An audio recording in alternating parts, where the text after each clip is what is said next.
So today we're going to be reading a letter written by a friend of ours who has asked to remain anonymous. And as we respect this choice and we think it's a good choice, I think that it points to a problem that society is facing. Is that just by reaching out to Muslim communities, it can sound like a radical act, and one that wouldn't be welcomed. And I think that we should question that.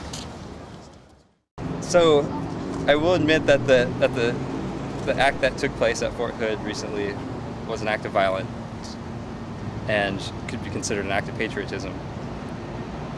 And I just wanted to add that any act of patriotism that is done violently by any party in this world is an act that segregates members of a particular society.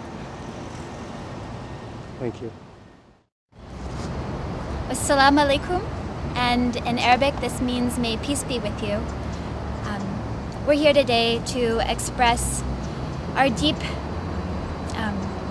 sadness about the way that patriotism is being defined in the United States and the way that Islam, which is religious faith, is being separated from a national identity.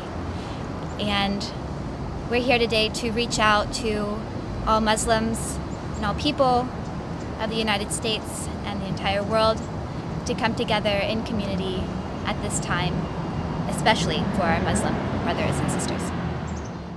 This is a letter that was written by a friend of ours who wishes to remain anonymous.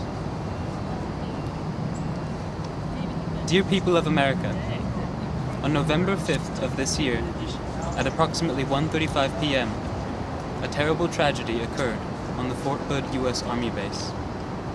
Major Nidal Malik Hassan stood up on a desk in a soldier processing center and, shouting, Allahu Akbar, God is great, he proceeded to fire 100 rounds into the midst of his defenseless colleagues. He killed 13 and wounded 29 at the Texas base before he was shot down by Sergeant Kimberly Munley of the civilian police. Both Munley and Hassan were severely wounded in the exchange, but thankfully, both survived. Military leaders and politicians were quick to attribute this act of violence to a perceived pattern of homegrown terrorism that has emerged over the past several years. Many leaders link this supposed pattern to Islamic extremism, and as Hassan is a devout Muslim, the Fort Hood shooting has been looked on as just another horrible consequence of radical Islam. Retired Vice Chief of Staff of the U.S. Army, General John Keane, commented on this tragic event, saying that radical Islam is the most significant threat to the American people that I have faced in my lifetime. When our leaders use strong words to equate violent acts with terrorism with a monstrous threat to all Americans, and terrorism with radical Islam, it becomes hard for us, the American people, to separate Islam from terrorism and violent acts such as the Fort Hood shooting. I know it is hard for many of us Americans, especially when many of us do not know much about Islam or know any of our Muslim brothers and sisters personally, to avoid buying into the stereotype that Islam indoctrinates all Muslim people to hate America, either covertly or openly. The truth, as stated by the American Muslim Armed Forces and Veterans Affairs Council, is that Islam holds the human soul in high esteem and considers the attack against innocent human beings a grave sin. I am concerned at this time, in the aftermath of the Fort Hood shooting, our Muslim brothers and sisters, especially the family of Nidal Malik Hassan and those that live near Fort Hood, are not receiving the community support that we owe them. I beg you, the people of America, with all my heart to realize that this was the act of violence of a single individual who was obviously suffering from serious mental and emotional distress, and it is not a reflection of any group of people as a whole. I implore all Americans to stand in solidarity with our Muslim sisters and brothers and embrace them in community with nonviolence, love, and understanding. I believe that if we Americans could build a beloved community as envisioned by Martin Luther King Jr. throughout our entire country, it would be a better place not only for Muslims, but for all Americans of all faiths. King believed that building community is vital to the health and happiness of humankind as whole, because every person is interconnected. According to King, we are tied together in a single garment of destiny, caught in an inescapable network of mutuality.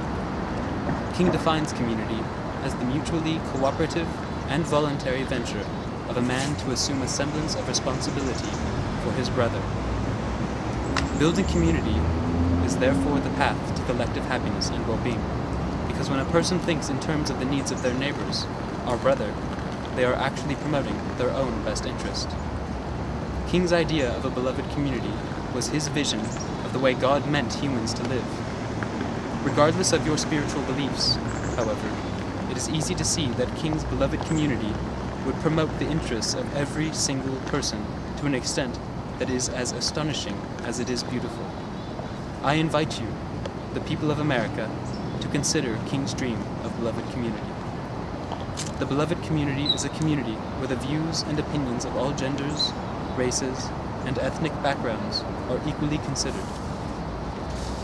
It is a community in which differences are affirmed and celebrated. People are free to claim and cherish varying cultural identities without any pressure from dominant culture, and people work to gain the knowledge of how to identify and reject divisive assumptions and values.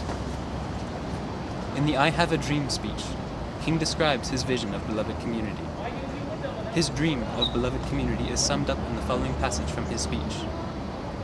The dream is one of equality of opportunity, of privilege and property, widely distributed. A dream of a land where men will not take necessities from the many to give luxuries to the few. A dream of a land where men do not argue that the color of a man's skin determines the content of his character. A dream of a place where all our gifts and resources are held not for ourselves alone, but as instruments of service for the rest of humanity. The dream of a country where every man will respect the dignity and worth of all human personality, and men will dare to live together as brothers. Whenever it is fulfilled, we will emerge from the bleak and desolate midnight of man's inhumanity to man into the bright and glowing daybreak of freedom and justice for all of God's children. King believed strongly that only through nonviolence could beloved community ever be actualized. Because of King's belief in the oneness of every person, he felt that violence against others achieves no net gain in the long run and only serves to divide people. I believe that we are capable of creating beloved communities. We can create beloved community in our country by rejecting stereotypes and other assumptions that serve to separate us. We can create beloved community by thinking about the impacts of our actions and choices on people of other genders, races, and ethnic backgrounds. Most importantly, we can build beloved community by helping, supporting, and being there for one another, especially in our times of need, such as today. I have a wish, my fellow Americans, and I know that together, if we want to, we can make it a reality. My wish is that from now on, all Muslims, and today especially, the family and friends of Nidal Malik Hassan, will be surrounded on every side by all the respect and love that they would experience as members of our beloved community. My wish is that we as the American people will find it in our hearts to rally around our Muslim sisters and brothers and show them that we can transcend stereotypes and hate, to hold them in an embrace of beloved community. That is my wish today.